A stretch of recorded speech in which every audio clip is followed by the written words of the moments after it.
Hola queridos amigos, bienvenidos a su programa Lecciones para la Eternidad, lección número 2 de esta semana. Lo interesante que veremos en esta semana es que hay algunos símbolos, imágenes que ya se nos muestran en el primer capítulo o en el primer libro de la Biblia, que es el Génesis, y que el escritor Juan las va a usar o las usa, ¿sí? En el tiempo pasado, ¿no? La usó porque él estaba familiarizado que la gente de su tiempo pues conocía el Antiguo Testamento.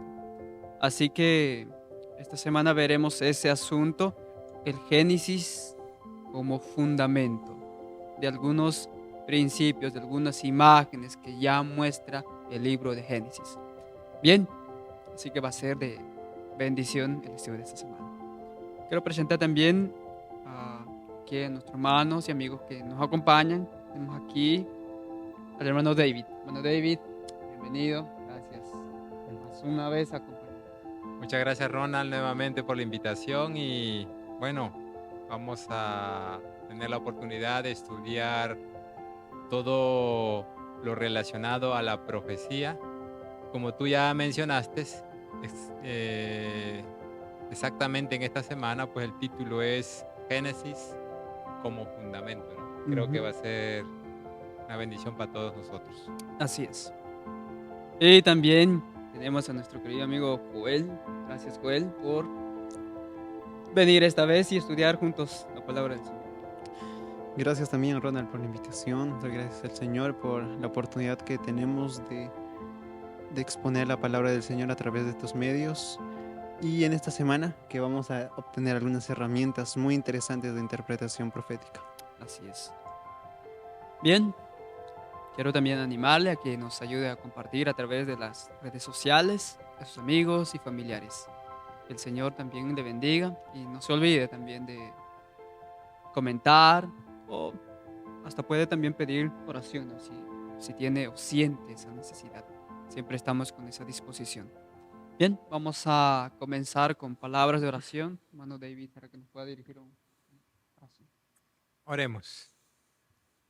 Santo Padre que estás en el cielo, te damos las gracias en esta hora por la oportunidad que nos das de abrir tu palabra y escuchar tu voz a través de ella. Suplicamos que tu Santo Espíritu nos acompañe y que al estudiar este tema podamos comprender un poco más de cómo estudiar la profecía bíblica para beneficio de nuestro crecimiento como hijos tuyos.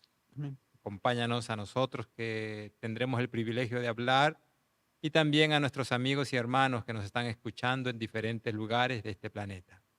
Oramos sin merecerlo, más agradecidos en el nombre de Jesús. Amén.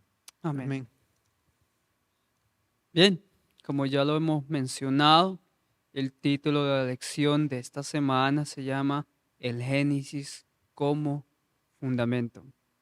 De hecho, el libro de Génesis es el primer libro de la Biblia escrita por Moisés y nos narra la historia de cómo Dios creó este mundo y cómo también entró el pecado, cómo el fracaso del hombre.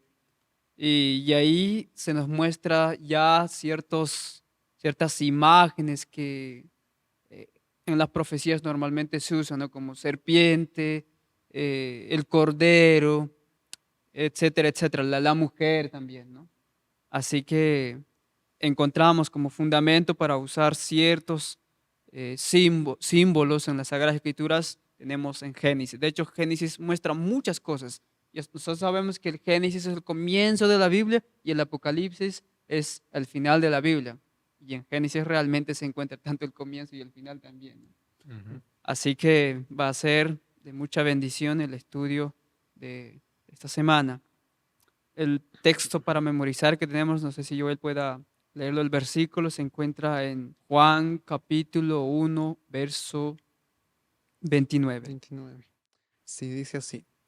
Al día siguiente Juan vio a Jesús que venía hacia él y dijo: Este es el Cordero de Dios que quita el pecado del mundo.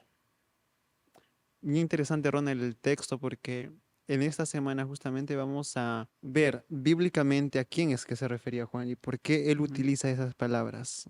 Eh, Y bueno, ese es el principio que resalta a través de esa lección, de que hay cosas actuales, hay cosas para nuestro tiempo, pero que su interpretación se encuentra en los primeros libros del Antiguo Testamento. Y sí, y es así. Encontramos los primeros sacrificios en Génesis. Eh, la Biblia no menciona cuando Dios sacrificó, por ejemplo, o tuvo que darles vestiduras a Adán y Ujú. Eva. No nos especifica qué animal fue.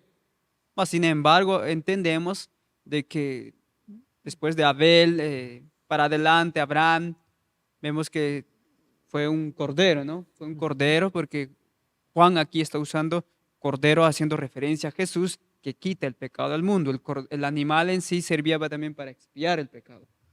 Así que ya desde ya nos muestra de que tanto los escritores del Nuevo Testamento utilizaron siempre eh, Génesis Ujú. como fundamento o como base para explicar mejor lo que querían ellos enseñar a, a las personas de su tiempo, ¿no? Así que casi todos los conceptos que son mencionados en el libro de Apocalipsis aparecen en los primeros capítulos de la Biblia. Algo que me llamó la atención es, hay una, hay una cita en Manuscript Releases, tomo 10, donde menciona, y de hecho la juventud de hoy es llamado a estudiar por sí mismo las Sagradas Escrituras. Y es más, debería ser el tema central de nosotros, del origen del grande conflicto. Deberíamos estudiar cómo estos dos principios están en pugna, en guerra ahora, y cuál fue el papel, ¿no? Incluso de las naciones que se levantaron a través de las edades, cómo Dios cumplió su propósito con ellos y cómo ahora individualmente nosotros estamos decidiendo de qué lado del bando estamos. Deberíamos o debería ser eso nuestro estudio central. Ahora, mira lo que dice aquí. Deben asistir los jóvenes que deseen educarse para cualquier línea de trabajo, que tengan, dice, capacidades y que tengan capacidades y comprenden la necesidad de aprender más y aún más dónde estamos hoy en la historia profética. Uniendo eslabón tras eslabón en la cadena profética, aún desde Génesis hasta Apocalipsis, no, bueno, el punto termina ahí, pero el joven debe educarse, sea en cualquier línea de trabajo esté. Pero el joven, usted necesita educarse, necesita comprender y rastrear a través de la historia profética dónde nos encontramos ahora, ¿no? Porque la cadena profética está de hecho desde Génesis hasta Apocalipsis. Y el estudiante es llamado a educarse, a estudiar, a adquirir ese conocimiento, porque ese es nuestro gran tema central. Lo que menciono también está en el libro de educación. Bien, no sé si querían comentar algo más sobre este día. No. Ok, entonces pasemos al siguiente día que es el día domingo, el principio de la primera mención. Es interesante sobre símbolos que aparece en toda la Biblia, de hecho, ¿no? Más sin embargo, en este día vamos a ver de que la palabra de Dios realmente no cambia, sino que permanece para siempre. La pregunta es, ¿qué principio puedes deducir de los siguientes versículos mencionados en Isaías 40, Malaquías, Hebreos, para anclar en él tu estudio de las profecías? ¿Cuál principio encontramos a través de esos versículos para aplicar en el estudio de las profecías? Bien, yo creo que esa es la pregunta más simple, ¿no? Ujú. Los textos mencionados aquí en la lección nos muestran una característica de Dios, que Él es invariable. Ujú. Dios es el mismo, como dice el autor de Hebreos, ayer, hoy y siempre. Entonces, cuando en su palabra pareciera nosotros distinguir ciertas cosas que parecieran contradecirse, en lugar de buscarle esa contradicción, deberíamos buscarle la complementación de términos. Por eso el título es El principio de la primera mención. Cuando nos encontramos con un término tal vez difícil de captar y de entender, lo mejor que pudiéramos hacer es rastrear ese término a través de la Biblia y dónde es que ya se menciona por primera vez Mm. y bajo qué circunstancias se menciona. Y después, en las ocasiones en que se sigue mencionando, vamos a tener una luz más amplia de lo que ese término significa. Y eso se llama también el principio de repetición y ampliación, que la Biblia está repleta de ese tipo de ilustraciones. Dios dice una cosa y más adelante Él repite y amplía esa misma cosa. Entonces, creo yo que la lección nos va a dirigir a eso mismo al hablar acerca del Cordero de Dios, que desde el Génesis mismo va a estar mencionándose ese mismo término.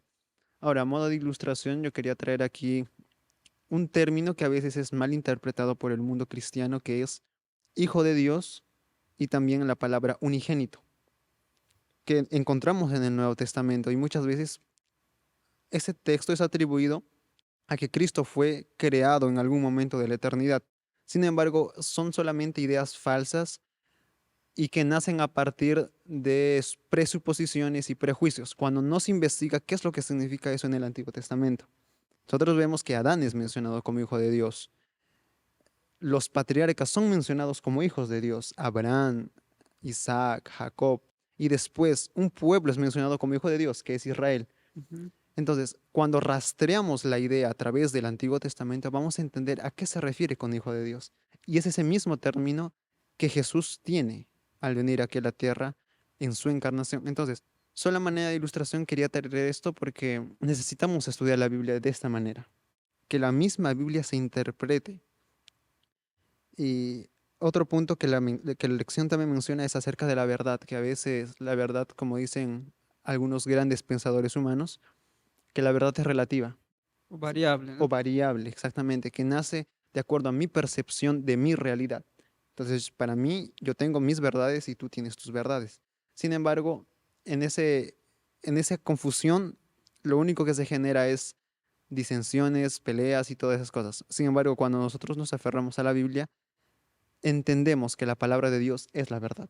Ahí es cuando tal vez muchos de los grandes filósofos no encuentran lógica porque para ellos no hay verdad absoluta. Sin embargo, nosotros como cristianos tenemos la certeza de que la palabra de Dios es la verdad absoluta. Eh, Cuando Dios dice algo, es así. Quiero compartir una declaración en Patriarcas y Profetas, página 49, es bien cortito, dice, el único plan que podía asegurar la salvación del hombre afectaba a todo el cielo en su infinito sacrificio. Y ese es el sentido de lo que la Biblia nos va a hablar en cuanto al Cordero de Dios, Ujú. rastreo desde el Génesis. Amén. De hecho, Jesús mismo también mencionó, mientras hablabas la verdad, ¿no? Yo soy el camino y la verdad. La Biblia nos habla de una verdad y es Cristo. La Biblia es verdad, la verdad es Cristo, la verdad es Dios. Yo sé que hay pensamientos filosóficos que muchas veces eh, nos dejan con una incertidumbre cuando ellos mencionan que la verdad es progresiva. No hay una verdad absoluta. Yo ya me he encontrado con muchas personas con ese tipo de pensamiento. Más tenemos, como ya mencionamos en la lección anterior, la palabra profética más segura. Tenemos las Sagradas Escrituras que nos van a mostrar la verdad, dice. Y conoceréis la verdad, Juan 8:32, y la verdad os hará libres. Y la Biblia nos habla de esa verdad. Bien, hermano David. Bueno, la lección del día domingo, a manera de ayudarnos en nuestro proceso de estudiar las profecías apocalípticas y Apocalipsis y ser más precisos, más exactos en su interpretación, nos regala este principio, ¿no? El principio de la primera mención, pero al mismo tiempo nos establece un criterio muy puntual como es el hecho de que Dios no cambia. Y ya Joel mencionó algunos versículos, entre ellos Malaquías 3:6 y Hebreos 13:8, donde vemos a un Dios constante, permanente y que no se contradice, muy diferente de nosotros los seres humanos.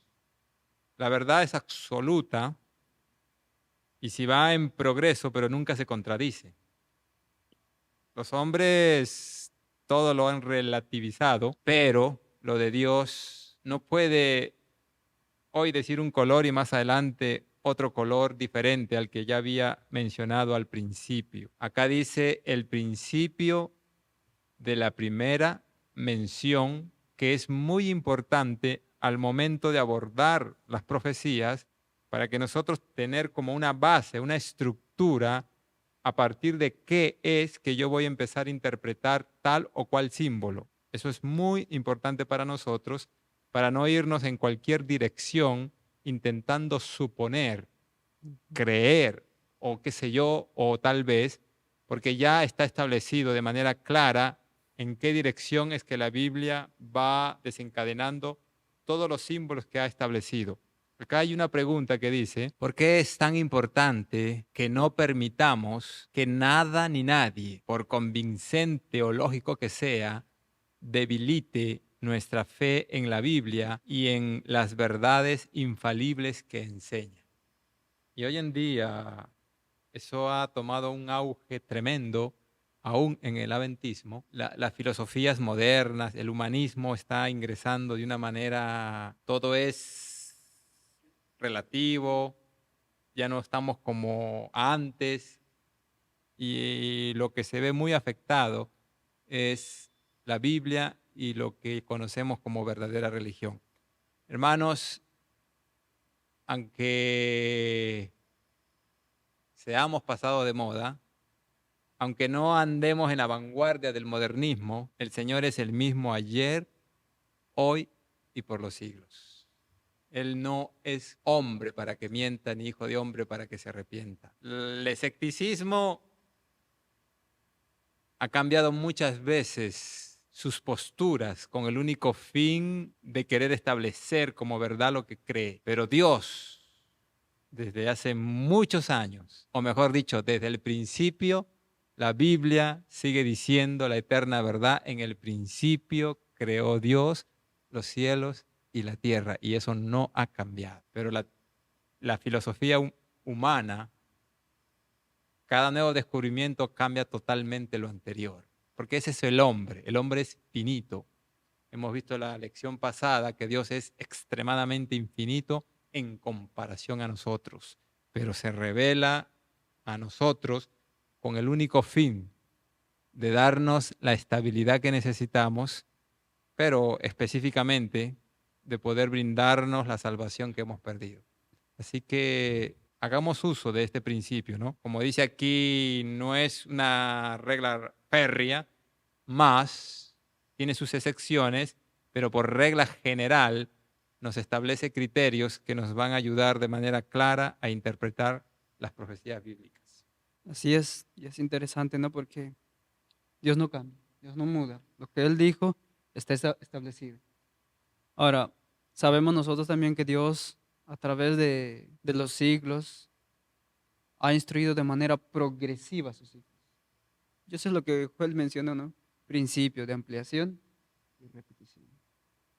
Ha ampliado mejor ciertos conceptos, ciertos pasajes de las Escrituras, especialmente en el Nuevo Testamento, ha esclarecido mejor la comprensión del ser humano. Y así es Dios. Dios no se lo reserva, siempre trata de enseñarlos, de ser más simple posible para que el ser humano entienda. Porque cuando yo me recuerdo aún, hace tiempo escuché eso, de que cuando Dios levantaba a un profeta y el profeta escribía, muchas veces el pueblo no lograba entenderla. Entonces Dios levantaba otro profeta para explicarles, para enseñarles y para mostrarles también nuevas cosas, para ampliarles el asunto en sí. Dios siempre ha sido misericordioso en todas las épocas. Así que todo aquel que esté deseoso de conocer y aplicar estos principios para estudiar las Sagradas Escrituras, sin duda alguna, va a salir fortalecido de cada estudio que haga. El día lunes tenemos el título, dice, la comprensión del amor de Dios. Es interesante, ¿no? Yo diría que en este asunto de la comprensión del amor de Dios, el ser humano tiene conceptos distorsionados del verdadero carácter de Dios. Satanás, de hecho, ha sido un ser astuto que nos ha mostrado desde un ángulo diferente de lo que realmente es Dios. Cuando hablamos de la comprensión del amor de Dios, no tenemos en una clara visión, porque el amor, yo creo que el amor que conocemos, ese amor que llamamos nosotros, el amor humano que conocemos, es egoísta, es egoísta. ¿Por qué egoísta? Porque el amor humano, ¿sí?, solo ve su beneficencia o superación personal. Ese amor no lo ve en el bienestar del prójimo. Mientras que el amor de Dios es todo lo contrario. Él quiere bienestar de sus criaturas, no de sí mismo. Así que siempre digo, ¿no?, es aquí donde el ser humano tiene más distorsionado del carácter de Dios.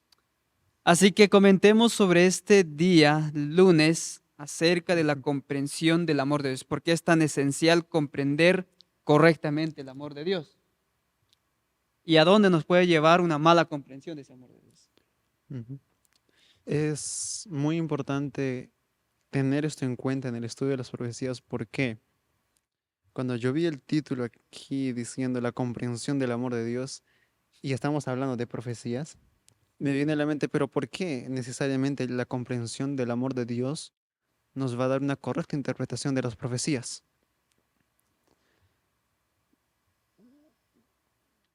Hay un famoso predicador escocés del siglo XIX que él escribe así. Su nombre es George MacDonald. Él dice así: la gran fuerza que dirige el universo es el poder o el amor. El que responde bien esta pregunta tiene la clave de la respuesta a todas las preguntas esenciales. Y es un pensamiento muy, muy interesante. ¿Por qué? Porque cuando nosotros vamos a hacer algún tipo de estudio, algún tipo de razonamiento en la Biblia, vamos a partir a raíz de dos presuposiciones: si Dios es amor o Dios es poder. Y cuando nosotros vamos a ir de un lado o del otro, vamos a percibir a Dios cuál es su fuerza de acción. Y podemos ver eso en la misma creación. Dios hizo las cosas por amor o hizo las cosas por poder. Yo creo que el pensamiento de este hombre no es exagerado. ¿Por qué? Porque todo tipo de creencias o doctrinas o interpretaciones que tienen por base el amor de Dios, lógicamente nos va a llevar a algo relacionado con el amor de Dios. Sin embargo, cuando va a estar el poder de Dios como base de una comprensión de la Biblia, nos va a llevar a enfatizar más el poder de Dios que su amor. Ahora, ¿por qué esto es importante? La Biblia ciertamente enseña que Dios es todopoderoso y nosotros no nos equivocamos al decir que Dios es omnipotente.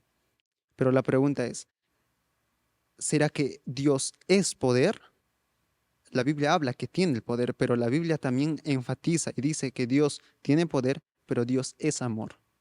Y cuando partimos bajo esta base, vamos a llegar a comprender que, como mencionamos la semana pasada, que las profecías, las doctrinas en la Biblia, lo que quieren resaltar es el conocimiento de Dios. Y cuando esto es el centro de nuestro estudio, vamos a ser dirigidos correctamente en la comprensión de la palabra de Dios. Y es por eso que creo yo la lección coloca esto ya casi al inicio del estudio de esta semana, porque quiere colocar en nuestra mente que el centro del estudio de las profecías es el amor de Dios. Y esto lo podemos percibir desde la misma caída del hombre. Dios busca al hombre que se había extraviado en el pecado. Él lo busca, le da pieles que lógicamente debió ser de algún animal que nosotros creemos que fue sacrificado en ese momento, y le da el plan de la redención, cuyo símbolo también la lección lo muestra con Isaac. Pero yo creo ese es el centro, entender que la base de las profecías es el amor de Dios. Se me viene el texto de Juan 3:16, un texto muy conocido que habla, ¿no?, de acerca de ese amor de Dios, que dice así, ¿no? Porque de tal manera amó Dios al mundo que ha dado a su Hijo unigénito. Es interesante que la lección toque este asunto, ¿no? Porque muchas veces cuando se habla de las profecías, lo que más se enfatiza es el poder y el juicio que Dios va a aplicar. Mas cuando comprendemos desde la perspectiva o comprendemos correctamente cuál es el amor de Dios y cómo trata a sus criaturas, vamos a saber usar correctamente las profecías para enseñarlas a los demás. Porque más se enfatiza en el poder y en el juicio que Dios va a ejecutar. Por eso decía al principio, es aquí donde Satanás ha distorsionado el verdadero carácter de Dios. Y si no entendemos el amor de Dios, como dice las Escrituras, Juan 3:16, por qué razón Él envió, cómo Él solucionó todo este problema del mal, del pecado, qué hizo, cómo trata al ser humano después que Él ha fracasado, simplemente está dispuesto a destruirlo inmediatamente. Esa visión nos va a dar una visión más correcta del verdadero carácter de amor de Dios. Bien, no quiero hablar mucho. Voy a dar paso, hermano David. Bueno, es interesante, ¿no? Como ya Joel lo mencionaba, cómo abordamos la profecía y a veces en cierta línea de pensamiento profético, muchas veces tratamos de poner como que la profecía por un lado y el amor por el otro. Inocentemente hablamos, al momento de catalogar tipos de predicadores, decimos, unos hablan del amor, otros hablan de la profecía, de la verdad presente. Y no podemos ver que en el plan divino de Dios eso está en un ambiente unido. No está separado. No está separado porque estamos hablando del carácter de Dios, tratando de alcanzarnos y demostrarnos cómo Él ha encaminado todo con el único fin de lograr la redención total del ser humano. Ahora, se nos regala, ya que estamos en Génesis como patrón de interpretación, se nos regala el ejemplo que aparece en Génesis 22, 1 al 13, cuando Dios le pide a Abraham, a su hijo, su único, su unigénito. Más me gustaría, en el nombre del Señor, que podamos considerar, por muy proféticos que seamos, no separemos lo que Dios siempre ha constituido como un todo y donde el amor es como la base suprema. Inclusive la lección nos regala la cita que aparece en el conflicto de los siglos, en el último párrafo del libro, donde dice el gran conflicto ha terminado, ya no hay más pecado ni pecadores, todo el universo está purificado, la misma pulsación de armonía y de gozo late en toda la creación, de aquel que todo lo creó mana vida, luz y contentamiento por toda la extensión del espacio infinito, desde el átomo más imperceptible hasta el mundo más vasto, todas las cosas animadas e inanimadas declaran en su belleza sin mácula y en júbilo perfecto que Dios es amor.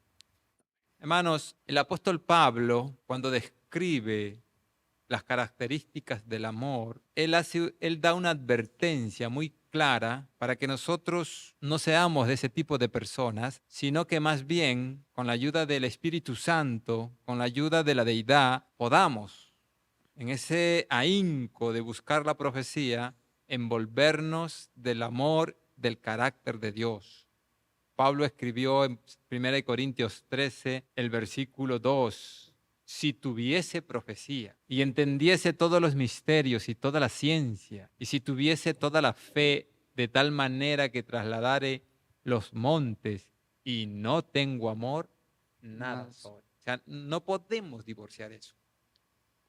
Que el Señor nos ayude a manejarnos de tal manera en el deseo de conocer los oráculos divinos, no olvidarnos del dador de esos oráculos, del carácter de esos oráculos, del carácter de ese dador de los oráculos, porque al final todo eso tiene un fin, darnos seguridad, darnos evidencias de que falta poco para que en mi proceso de comprender que se está cumpliendo todo lo que Dios ha dicho, como dice 2 de Pedro 3, yo pueda prepararme con diligencia para ser hallado en Él sin mancha e irreprensión. Así que el Señor nos ayude, porque ese es un desafío muy grande que todos tenemos. Así es. Y de hecho, cuando hablamos de ese amor de Dios, el amor de Dios consistió, ¿no? Como dice 1 Juan 4:9, en que Él envió a su Hijo unigénito al mundo para que vivamos por Él. En eso se mostró el amor. Y la comprensión del amor de Dios es vital. Es de suma importancia. Lamentablemente muchos han divorciado entre el amor de Dios y sus juicios, o el poder, su justicia. Mas, sin embargo, están tan unidas, el amor y su justicia. En el primer trimestre de la lección hablamos mucho de eso. El amor y la justicia de Dios no están divorciadas, están unidas, van siempre juntas. Cuando miro la Biblia a través de cómo Dios da sus profecías desde Génesis, Apocalipsis, profecías de tiempo, profecías mesiánicas, aún profecías apocalípticas, yo solamente puedo observar de que Dios realmente es tan grande su amor que a través de esas profecías lo único que quiere es despertar su conciencia, el tiempo en que vive, y acepte lo que Él ha hecho por la humanidad. Las profecías sencillamente muestran eso, el tiempo en que vivimos y que realmente no hay más tiempo. Y Dios ofreciendo ahí lo que Él ha hecho.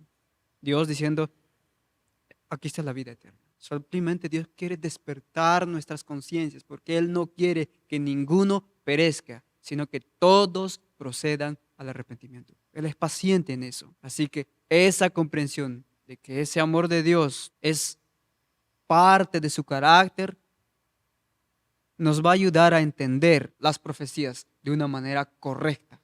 Y no simplemente vamos a enfatizar en los juicios, en el poder o en la justicia, sino que Dios es realmente amor. Bien, el siguiente día, que es el día martes, donde aquí nos hace otra imagen, se nos presenta aquí, que es el Cordero. Interesante, esto está basado en el Génesis 22, donde el hijo de Abraham, que es Isaac, hace la pregunta a su padre. Dios ya le había pedido que le ofreciera a su hijo como sacrificio.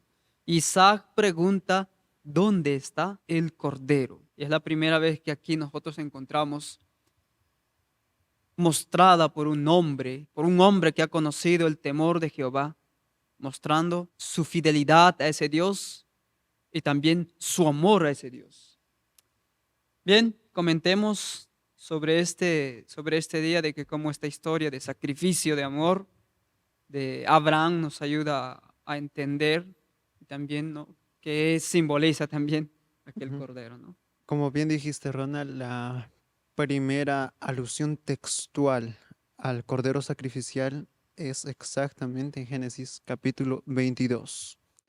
Más antes, de manera más abstracta, podemos percibir eso, pero de manera textual es Génesis capítulo 22, hablando acerca del Cordero sacrificial. Bueno, también con Abel, ¿sí?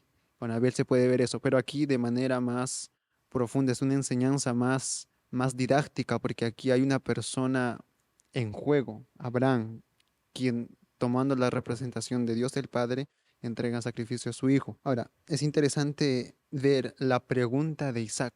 La pregunta de Isaac es bien profunda. Creo yo que él fue impresionado por el Espíritu Santo a hacer esa pregunta, para que sea escrito en la Biblia.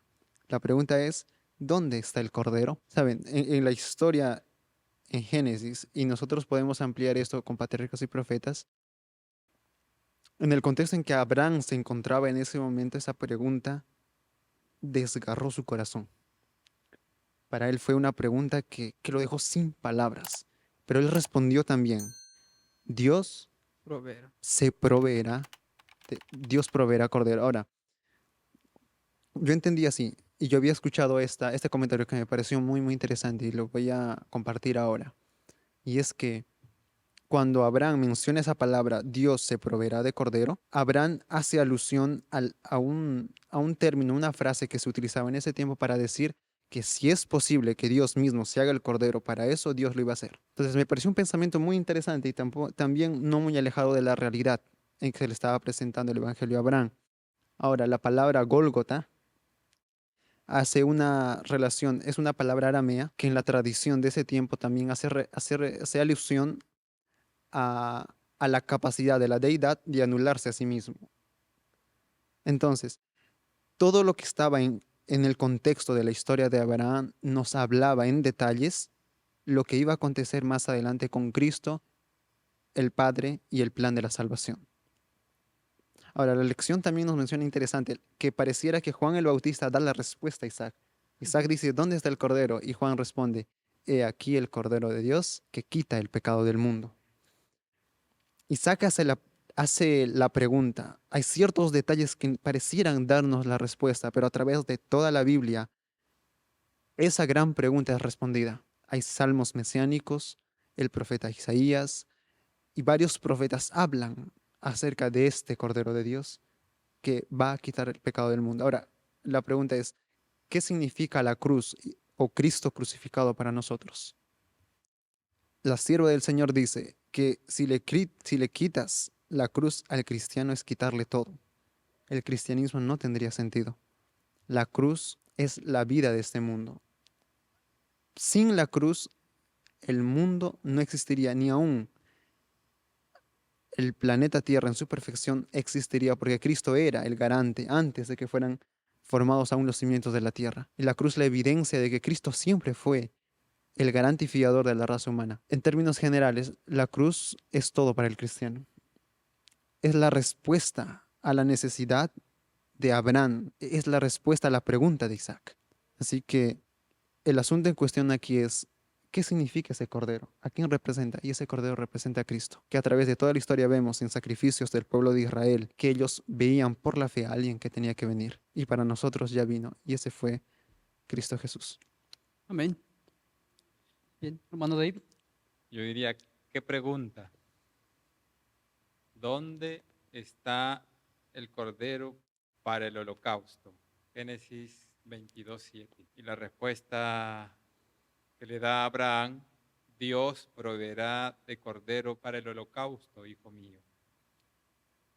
Hermanos, amigos, hemos visto un poco del amor en la lección del lunes, pero no es cualquier amor. Es el amor que Dios quiere que yo pueda permitirle al Espíritu Santo desarrollar en mi corazón. Es un amor totalmente abnegado. No es un amor humano. Es un amor de origen celestial. Y está ofrecido a nosotros gratuitamente. Y dentro de todas las características que tiene ese amor, según Juan 3:16, el amor se caracteriza por dar. De tal manera dio Dios a su Hijo. Y cuando el amor da, siempre da lo mejor. Y dio a su Hijo unigénito. Cada vez que leemos el Apocalipsis y leemos al Cordero, necesitamos permitirle al Señor que traslade nuestra mente pequeña a ese Cordero que Dios proveyó, frente a la pregunta que hizo Isaac a su padre, que como se dijo hace un momento, eso no fue de Isaac. Y sin minimizar en nada todo lo revelado en el Apocalipsis, yo le pregunto con mucho respeto a los amigos y hermanos que nos están acompañando en este video, ¿qué más nos cautiva del Apocalipsis? ¿Qué es lo que más nos gusta? ¿Qué es en lo que más nos gusta detenernos? ¿En el Cordero o en el dragón? ¿A quién más le estamos haciendo seguimiento? al Cordero como lo hacen los 144,000, según Apocalipsis 14, o al dragón bermejo y a la bestia que aparece allí, pero con un fin específico. Solo mostrarnos que no debemos adorarle, para adorar al único que merece nuestra adoración. Pero pregúntese usted de manera consciente, mi mente, mi corazón, lo que yo soy, ¿en qué está centrado? ¿Qué está contemplando en el Apocalipsis?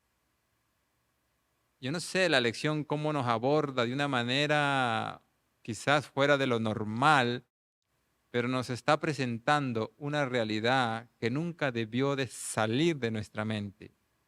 ¿Dónde está el Cordero? Comenzando desde Moisés y siguiendo por todos los profetas, les declaraba proféticamente todo lo que la Escritura decía de él, porque él es el Cordero de Dios.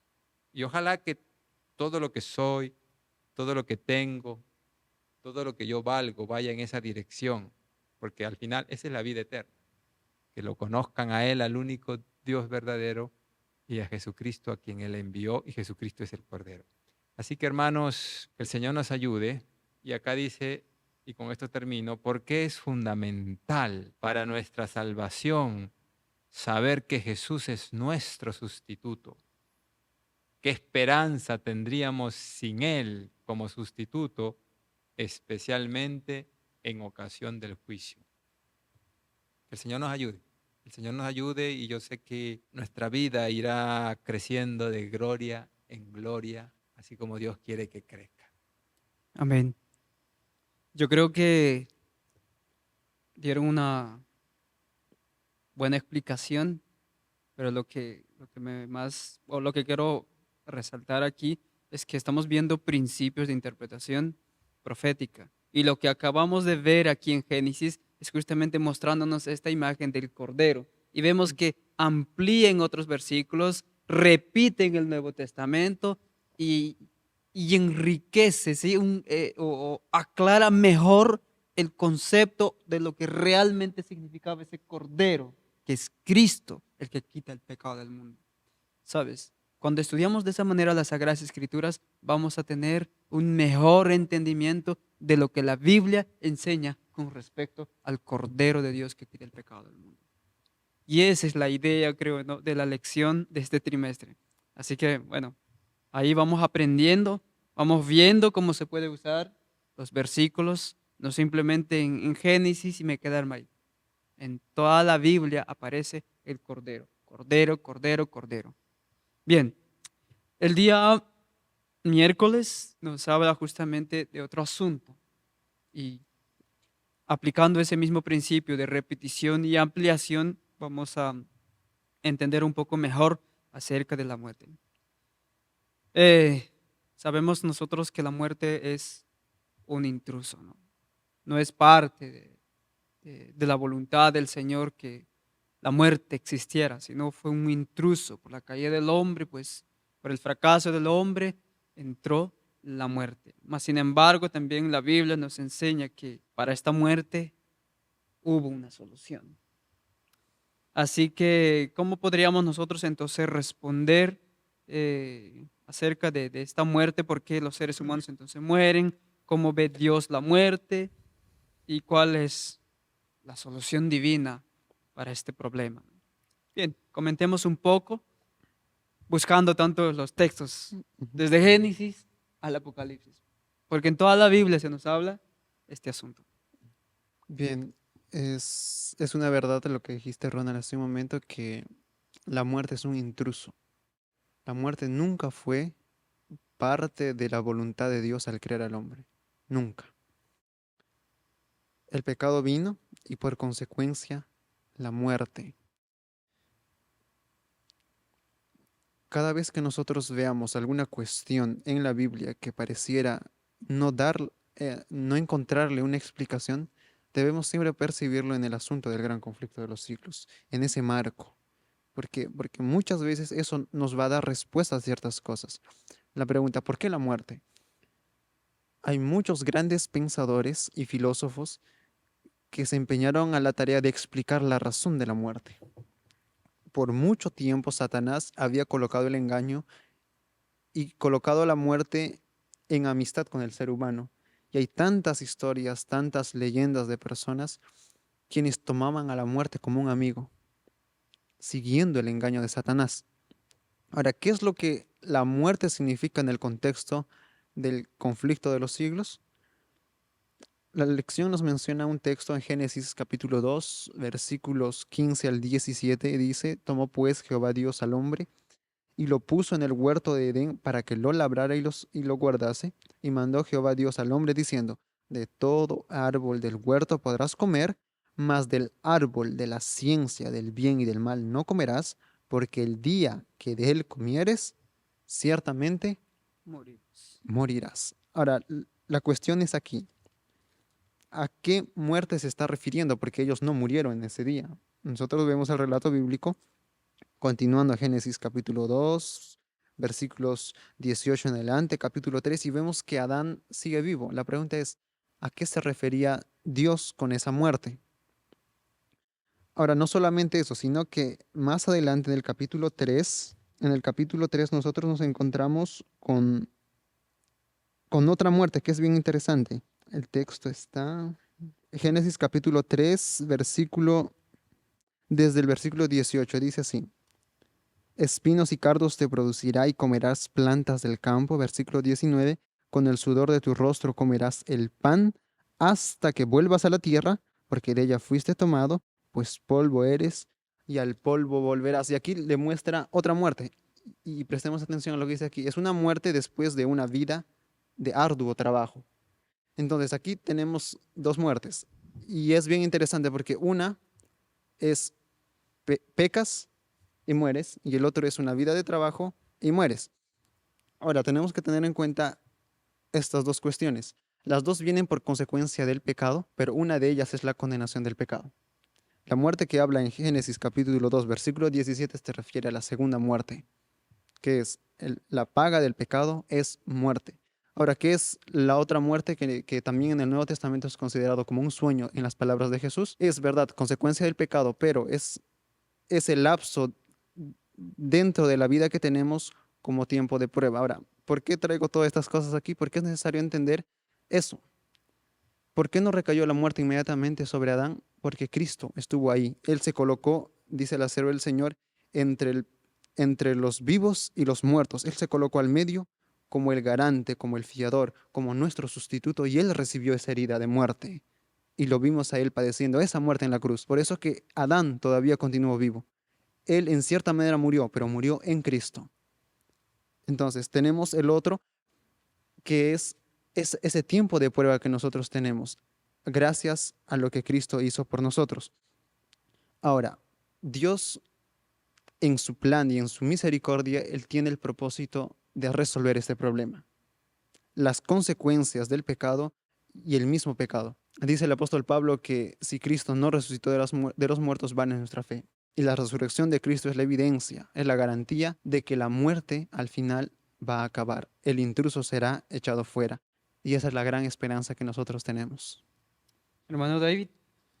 Bueno, la lección es muy puntual en describir que la muerte es un intruso, aún a pesar de que nos hemos acostumbrado a ella. La muerte no forma parte de la vida. La muerte es, como dice la lección, lo contrario de la vida.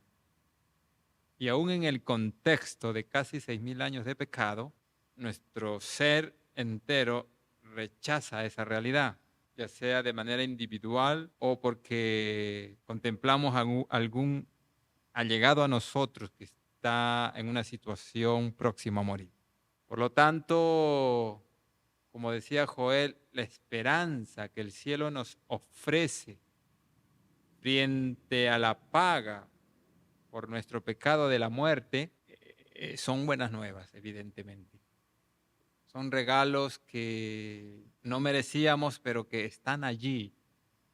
Repetidas veces el apóstol Pablo, el apóstol Juan, nos mencionan lo que Jesús hizo al entregar su vida por nosotros y lo que eso significa Es interesante porque en el contexto de muerte en la que nosotros nos manejamos, viene Jesús aquí a la tierra y menciona uno de los versículos más famosos de la Biblia para contrarrestar toda la terrible realidad y las consecuencias que el pecado ha dejado. Y él dice muy sencillamente, pero muy al punto, esta es la vida eterna.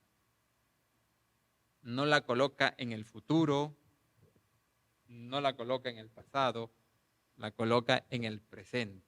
Esta es la vida eterna, pero define luego lo que es la vida eterna, conocer a Dios y a Jesucristo, a quien Él ha enviado.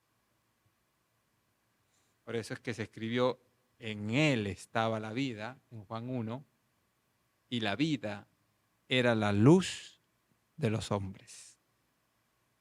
Hermanos, las respuestas son claras, la sencillez con que se nos presentan son muy transparentes. Estamos en el contexto de la profecía y evidentemente pues la muerte tiene mucho que ver, pero ahí está la solución. Y como siempre, la solución sigue siendo Él.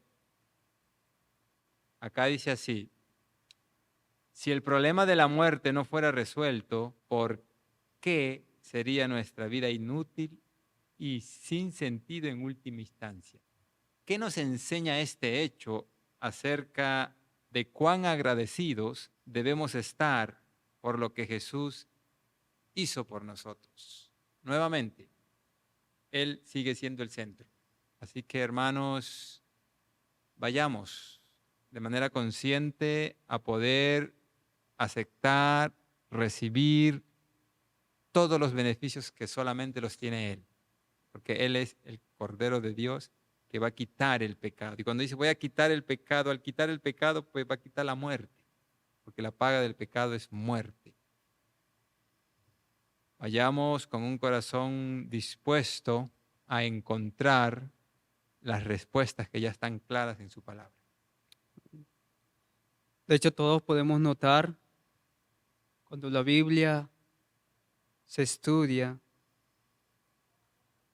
desde Génesis al Apocalipsis, solo hablando de la muerte, no nos quedamos simplemente con... Yo creo que los hombres que vivieron en Génesis quizás no entendieron a su plenitud acerca de la resurrección. Mas gracias a Dios tenemos ahora en el Nuevo Testamento, donde es más clara. Yo sé que Abraham entendió o pudo verlo un pálido reflejo de que había resurrección, ¿no? a un Job. Mas ahora nosotros que tenemos el Nuevo Testamento podemos ver con claridad de que para la muerte existe una solución.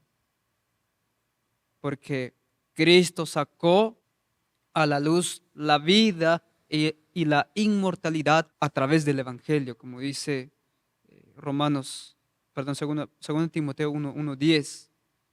Y solo a través de Cristo puede recuperarse nuevamente esa inmortalidad que fue perdida por el hombre. La muerte tiene una solución y es justamente aceptando a Cristo. Tenemos la Biblia, tenemos esa enseñanza tan clara en la Biblia.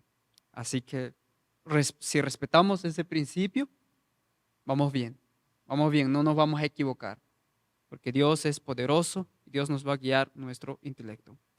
El día jueves nos habla de otra simbología, se puede decir, ¿no? De otro ser, la serpiente. Y de hecho, en el libro Génesis aparece primera vez la serpiente, y en el libro Apocalipsis aparece como la serpiente antigua, que se llama Diablo y Satanás, aquel serpiente que engaña al mundo entero. De hecho, el libro de Apocalipsis es un libro o el tema central de todo Apocalipsis es el asunto de la adoración. Y en ese contexto aparece este ser que es identificado como la serpiente, dragón, etcétera, etcétera. Así que, ¿cómo nos ayudan estos registros que se encuentran tanto en Génesis y en Apocalipsis acerca de la serpiente a entender, ¿no?, algunos de los temas que condujeron a la guerra celestial, como menciona Apocalipsis, ¿no? Y de hecho, hay muchas cosas que podríamos extraer si analizamos de manera detallada de manera exegética, ¿no? Sin embargo, vayámonos al punto, porque hay muchas cosas en estos versículos. Bien, Joel. Sí, quisiera hacer un comentario a este día. Va a ser breve porque hay tantas cosas que podemos analizar y creo yo que más adelante en las próximas lecciones también se va a ampliar este asunto. La imagen de la serpiente mencionada en el libro de Génesis, como bien dijiste, se repite en el Apocalipsis y parecieran tener los mismos lenguajes al hablar. Hay una mujer, Una hay serpiente. una serpiente o algunas versiones lo ponen como el dragón, pero un dragón es, si se dan cuenta, la descripción de la serpiente antigua que había en el Edén. Esa es una descripción muy parecida de un dragón. Y estas cosas, estos detalles, estas imágenes envuelven el gran conflicto de los siglos, como vemos en el título de la lección de esta semana. Tomando al Génesis como nuestro fundamento, podemos llegar a interpretar lo que dice en Apocalipsis el capítulo 12. Nos hablan acerca de eso. Ahora, ¿qué representa esa serpiente? Esta serpiente trae engaño, según lo vimos en Génesis el capítulo número 3. Bueno, esa sería la sentencia de la serpiente, pero por causa de que por medio de la serpiente fue traído el engaño al ser humano. Entonces, no muy diferente en Apocalipsis, se menciona que esa serpiente también engaña a las naciones. Esa serpiente tiene como principal objetivo ser un instrumento de Satanás para desviar nuestras miradas de la adoración que Dios solamente merece. Ahora, todo esto debemos, como ya mencioné hace un momento, debemos mirarlo bajo la luz del gran conflicto de los siglos para entender estos símbolos que para un lector superficial, una lectura superficial, esto no tendría mucho sentido. Hay una mujer, una serpiente, y a veces nos hacemos ideas simples de esto, pero estos tienen una enseñanza. La serpiente, como ya les mencionaba, representa la astucia del engaño, la sutileza del engaño que viene de Satanás.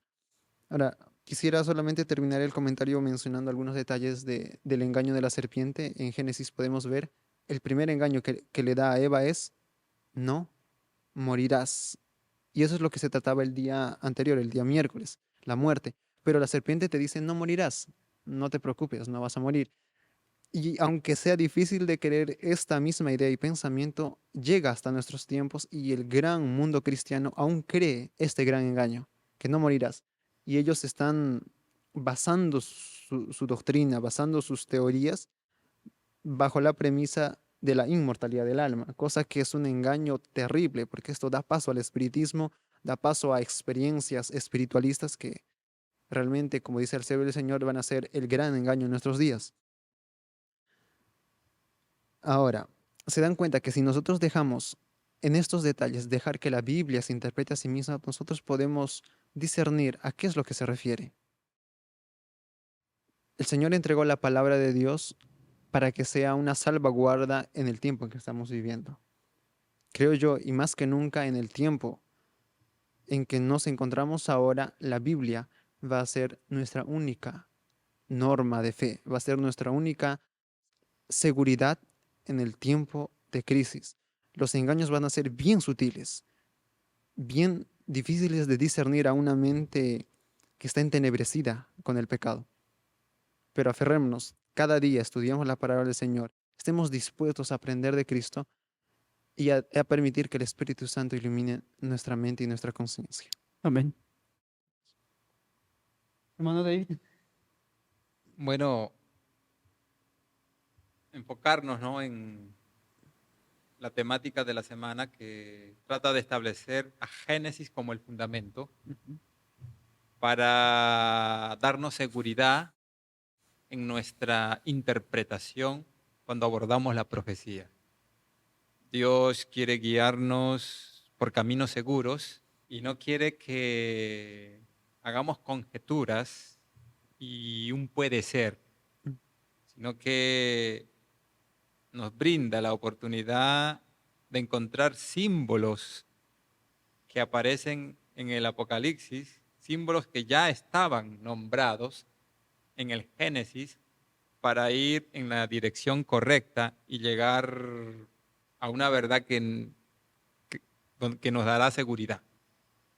La lección dice lo siguiente, yo solo quiero leer esto y terminar. La adoración es un tema clave en el Apocalipsis y el autor y promotor de los falsos sistemas de culto es identificado como el dragón. Y la descripción de este querubín caído como una serpiente no es casual, sino que nos remite claramente al jardín del Edén, donde una serpiente persuadió a Adán y Eva para que lo siguieran en rebelión contra su creador.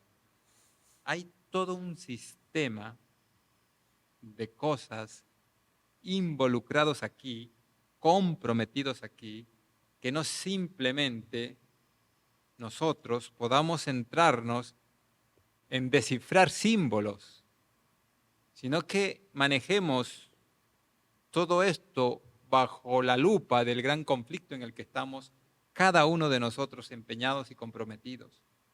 Esto es una guerra sin cuartel donde el Señor nos ha ganado la victoria ya. Lo único que precisamos es colocarnos del lado correcto. Muchos temas surgen a partir de estos relatos comunes, evidentemente, y entender los detalles que aparecen en el Génesis nos van a ayudar mucho para dar a nuestra trompeta, por así decirlo, al momento de interpretar el sonido correcto. Y no simplemente quedarnos con descifrar los símbolos, sino más bien ir un poco más allá, a eso que lo podemos aplicar en nuestras vidas en función y beneficio de nuestra redención. Que el Señor nos ayude y que podamos seguir encontrando en Génesis los fundamentos que nos van a ayudar a interpretar de manera más amplia, correcta, profunda, clara, no sé, agréguele todo lo que usted quiera agregarle al Apocalipsis. Amén. Y es justamente de eso se trataba esta semana, ¿no? En Génesis encontramos símbolos, en Génesis está nuestro fundamento. Exactamente. Está en Génesis. Y en Apocalipsis simplemente vemos también, como ya mencionamos, serpiente, 12:9, si no me equivoco, de Apocalipsis. Encontramos al Cordero en capítulo 5 de Apocalipsis, capítulo 13 también de Apocalipsis, y mujer, capítulo 12. En Génesis ya se mencionan muchas cosas. Y en Apocalipsis el escritor estaba familiarizado con la Biblia, especialmente con el Antiguo Testamento. Y es bueno que el hermano David también agregó, ¿no?, de que todo esto necesitamos entender en el marco del conflicto de los siglos. Sabemos nosotros que Dios no cambia, Dios no muda, Dios no va a adaptarse, no, ¿qué tal? O va a favorecer a la humanidad o va a favorecer a Satanás. No, Dios no cambia. Sus principios son inmutables, no cambia. Y Satanás tampoco, solo él que tiene su estrategia principal siempre fue el engaño. Y hoy en día vivimos en un tiempo pareciera ser de que todo todo cambia, cada vez cambia. La verdad es, como decíamos de antes, es variable, ¿sí? Lamentablemente esa es la realidad de nuestro mundo de hoy. Pero recuerden, Dios no cambia. Dios ya lo dio, o Dios ya ganó la victoria en este gran conflicto. Más sin embargo, las decisiones del ser humano que van a tomar hoy serán de vital importancia. Cada uno de los seres humanos escogerá quién es el mejor gobernante, quién dice la verdad. Así que Dios quiere que nosotros estudiemos las Sagradas Escrituras por nosotros mismos. No necesitamos intérpretes, maestros, doctorados. Dice, si alguno tiene falta de sabiduría, la Escritura dice, pídala al Señor con fe. Dios nos ha dejado al Espíritu Santo como instructor de justicia para enseñarnos. Y Él les enseñará todas las cosas y os recordará. No, es la promesa del Señor. Tenemos las Sagradas Escrituras. No estamos viviendo en el tiempo medieval, en aquel tiempo de Edad Media, de oscurantismo. Estudia las Sagradas Escrituras. Aplica los principios para estudiar correctamente las Sagradas Escrituras. Esa es la voluntad del Señor. Que conozcas al Hijo, que conozcas al Padre y a su Hijo. Que el Señor le pueda bendecir durante esta semana. Dios le guarde. IAG, juntos avanzaremos.